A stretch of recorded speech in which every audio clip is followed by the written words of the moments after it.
Hello everyone, welcome back.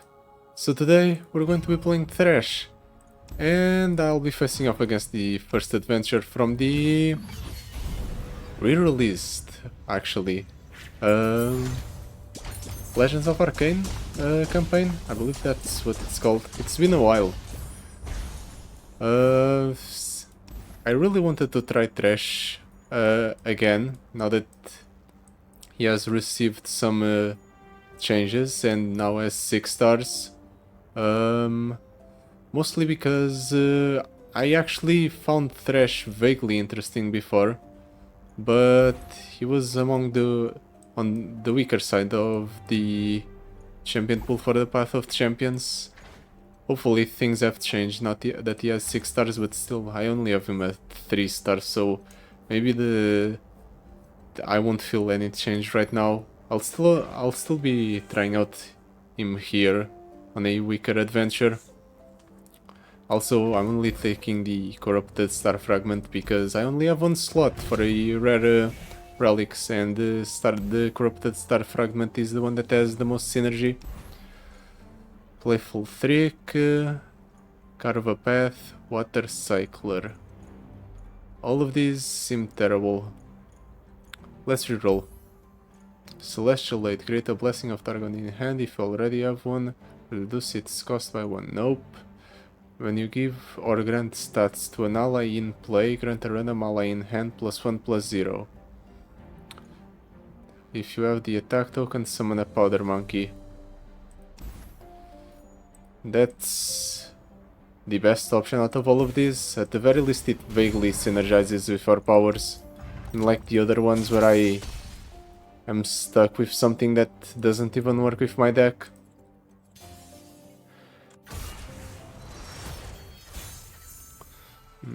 Camovoran Soldier is too expensive. I have to remember, I only start with 2 mana because I only have Thresh at 2 stars.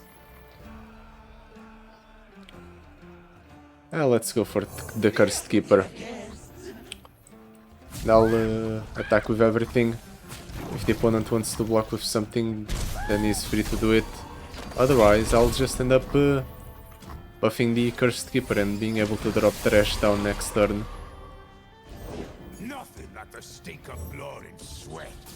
The dead don't need riches. Let's block there, block there. There's no point in leveling up Thresh right now, because I have no other champions in the deck. So let's just close out the game and be done with it. Just like that. This is a 1.5 star adventure, so the amount of pressure is significantly lower than a higher tier adventure. It's nice every once in a while. Can't always be facing off against the harder content. Sometimes it becomes too much. And Nivea with Spell Limitation, Aphelios, or Aatrox. I feel like cheating Aatrox out is better than the other two, so let's go with it. Current Plaza, Healer, Item Chest. Let's go for the Healer. Cutting cards from our deck is always good. And I'm sure there's bound to be some bad cards in this deck. Yeah, this is a fine keep. It's a nice curve. 1, 2, 3, 4.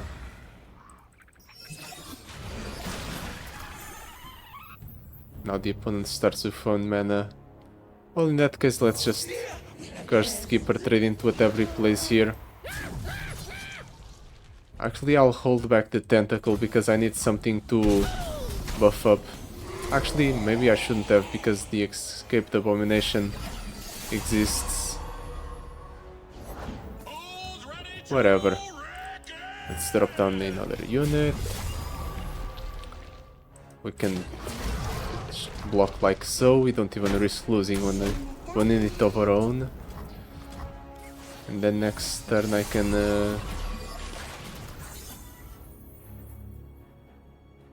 How do I... Do I have lethal here even at all? Let's try to do this. Go for a bit of damage with the Phantom Prankster. And we can try to close out the game like so. And we do it! The Phantom Prankster gets us there. Without it, the opponent would be a little bit off.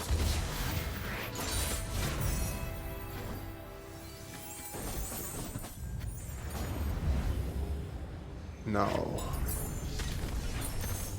let's see what I got here. Okay, the Darken Halberd is definitely a keeper, and it has synergy with the Aatrox. Spirit Leech, Chronicler of Ruin. Honestly, a lot of these cards just make sense in the deck. Maybe the Darken Staff is the weakest link because I only have 2 spells. Yeah, I think the Darken Staff is the weakest link. Gold Chest, Shop, Smooth Soloist. We have the money. Let's go for the Smooth Soloist, trying to get an epic power. Since the whole gimmick of this adventure is getting champion powers, or powers from other different champions, I think we might be able to stumble into something good there.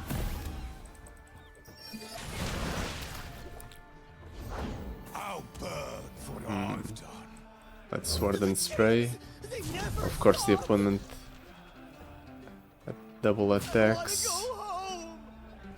I can either buff up Tentacle more, or I can either buff up the Tentacle and protect it, or I can minimize the amount of damage taken. I'll keep the opponent's Tentacle under control while buffing my own.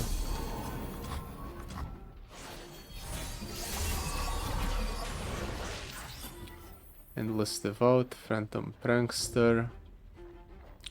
Let's go for the Phantom Prankster. Next turn we'll go Camovarant Soldier to protect my health total by developing more board presence. And then we'll go from there. Depending on what he does, I may also play Thresh here. Let's play the Soldier. No attacks, really? He could have attacked. Of course he would have probably traded in the Jagged Butcher, but the slot bot could have attacked safely. I won't question the decisions of the opponent. No point in doing so. Actually, let's do this first. The opponent only has 1 mana, so it's not like he can respond with something else. And then we'll just attack with everything. Probably end up killing the opponent here. Or not, he actually has enough blockers to survive. A bit surprising. I figured the opponent would just give up, like they do sometimes. Well, now Thresh has leveled up, so next turn I'm just going to cheat out an Aatrox from the deck. Or maybe not, because he summoned or he captured the Thresh into the slot bot. Well, I'll just drop down the Aatrox normally then. The unfortunate part is the lack of overwhelm on Aatrox. There is the possibility that I don't kill the opponent here. Never mind. I had more than enough damage to kill the opponent. I am freed of this madness.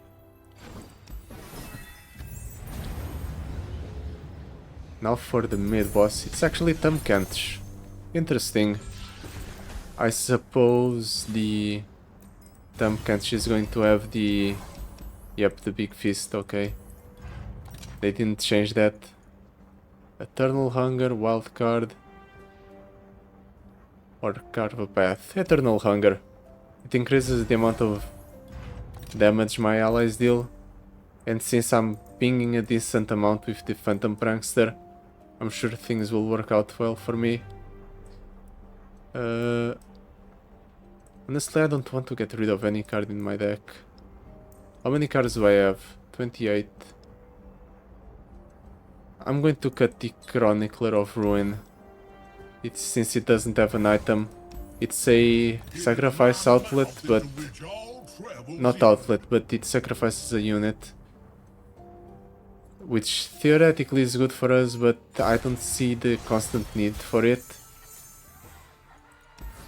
Especially since we're already getting our units skilled enough as is by just regularly trading them in. Right, the opponent's tentacle is going to be bigger than mine's. Well, only for a while. If he goes ahead and blocks one of the Warden Spray here, my tentacle grows to a larger attack total than his. Yeah, just like that. Let's Ceaseless Sentry. Set up, draw. Okay, the opponent has a heal. But it seems kind of wasteful to just heal one and then just trade in the tentacle. Okay, the opponent's throwing. Can I win this turn? I have just enough damage to achieve lethal. Let's Tempting Fate first, see what we get. Arcane Halberd. Or Cursed Keeper. I'll go for the Arcane Halberd since it's unlikely that I'll be able to close out the game this turn. Then I can do this. Kill an ally. To equip an ally.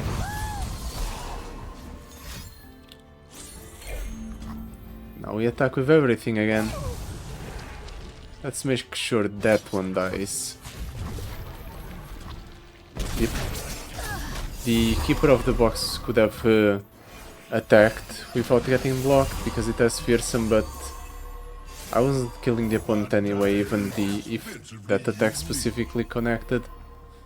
So I'd rather have the board control. Yeah, let's set up on the Cursed Keeper. It can't block, but it's not like the opponent's going to attack here anyway. And now I'm sure I'll win. Let's just do this. Doesn't matter what the opponent blocks here. Yeah, I have more than enough damage.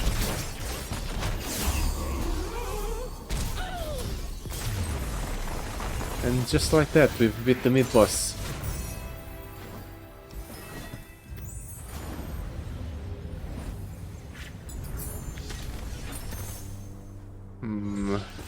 Vampiric Scepter, Ancient Coin, Ancient Knowledge. Let's go for the Ancient Knowledge.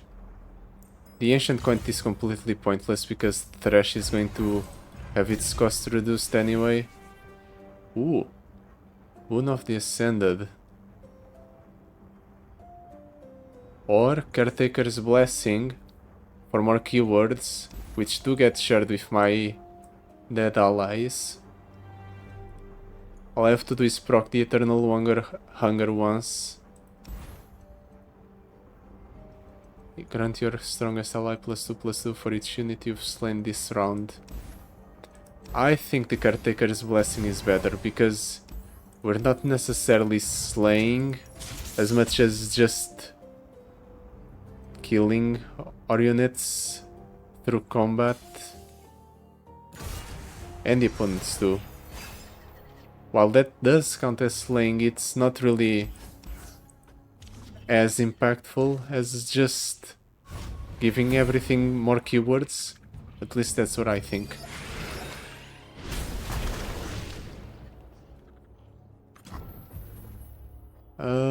I'll actually do this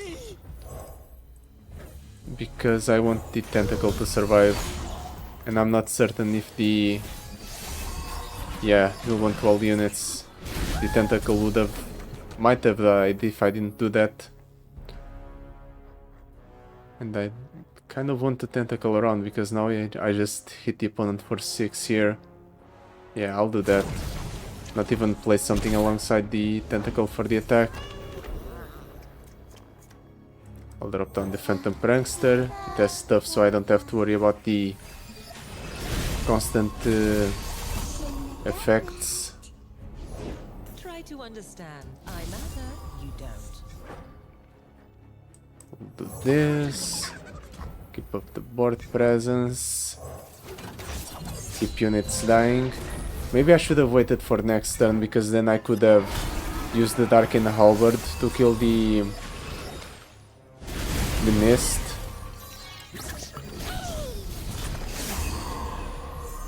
It's fine.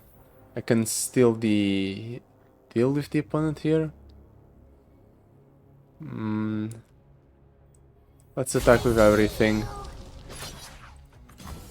Will you be quiet? The opponent could have blocked anyway. Mother! Carve a path. I suppose I'll drop this down. Bestows for a price. Save up some spell mana and maybe go for a vengeance in the future.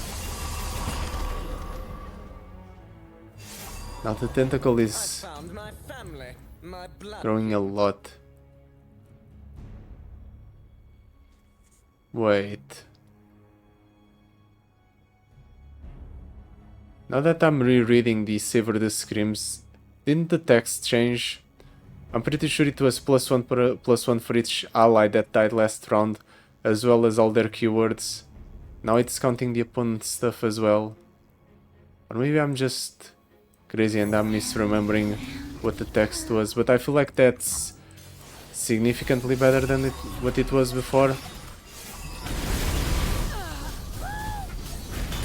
Because I think that was one of the gripes I had before. It was that you couldn't get the keywords of the opponent's units. I'll have to check that out later after the recording. Now, ooh, Wings in the Wave with Rally, so I can go for 2 attacks in a turn. Definitely not passing that up. And I don't think I can afford to cut anything else from the deck. I don't need to. Maybe I should have gone for the gold instead. That was a misplanning on my part. Oh well. Definitely buffing up the card that's already in my deck. When you target an enemy, curse it. I'm not targeting enemies. Sweet Solitude. Create a 0 cost fleeting time and education in hand. Not really useful. Ashes to Ashes. Summon a prey. Okay, that's definitely the most synergistic out of all of them. No point in even reading what the... Actually, I had no other options, but no point in rerolling that. It's way too good. Now I have a constant unit to either act as a jump blocker or just to buff up my units in general. And I suppose it works with the Eternal Hunger. Makes it so I constantly get more keywords.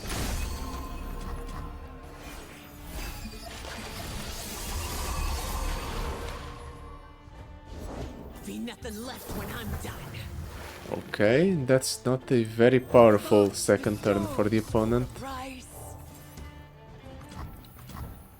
Don't I just open attack this turn? I might.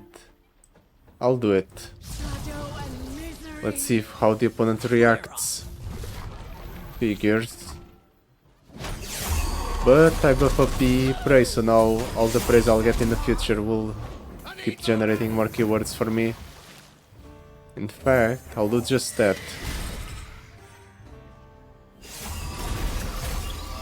While also working towards dealing damage to the opponent's nexus through burn. Store the rations. Shackle the prisoners. Can you attack opponent? I'm pretty sure I win if you do. Actually, no, I don't have a Phantom Prankster on board. Ah, it's still fine. Whatever gets buffed up next turn is going to have the overwhelm from the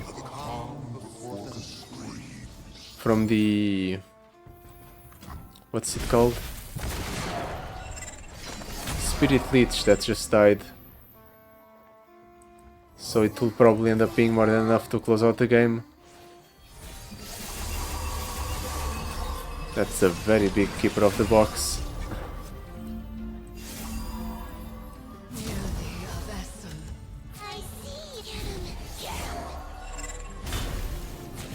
Perfect. And now we face off against Star Illaoi. If the other encounters in this adventure are anything to go by, Illaoi is probably not going to be that much of a challenge. But I'm open to being surprised by the encounter. Unless they just completely didn't change the encounters at all. When the foe plays a card, they spawn one. Was that the same power? It doesn't feel like the same power, so I'm not certain.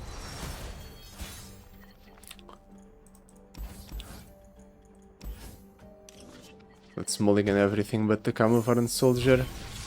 No point in keeping Threshes in hand, honestly. At this point I'm pretty sure our regular deck is more useful than the Thresh cheating out the Aatrox. Ooh, that saves the Tentacle. Unfortunately for me, that it is.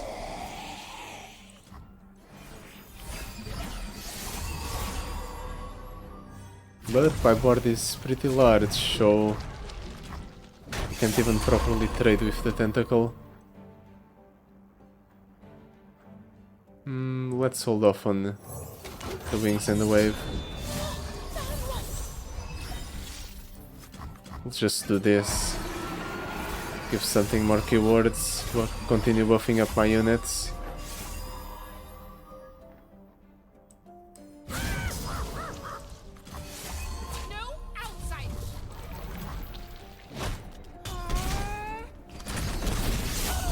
Okay, the opponent's at 16. I'm actually going to do this just to set up for next turn. Worst case scenario, I'll Vengeance my own first wave. Well, now that it's completely buffed up, I don't want to do it, but I was thinking about Vengeancing my own first wave to go ahead and attack into the opponent and hopefully close out the game this turn. But I can't do it now. Not with that large of a unit. It would be too much of a tempo loss. It's preferable to just wait a turn and close out the game that way. Never know what the opponent might have.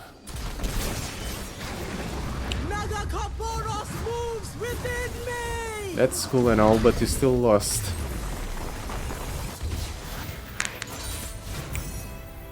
Yeah, this was definitely a 1.5 star run, but I have to start somewhere. So yeah, that will be it for today. Thank you so much for watching. I'll see you next time. Goodbye. Till then.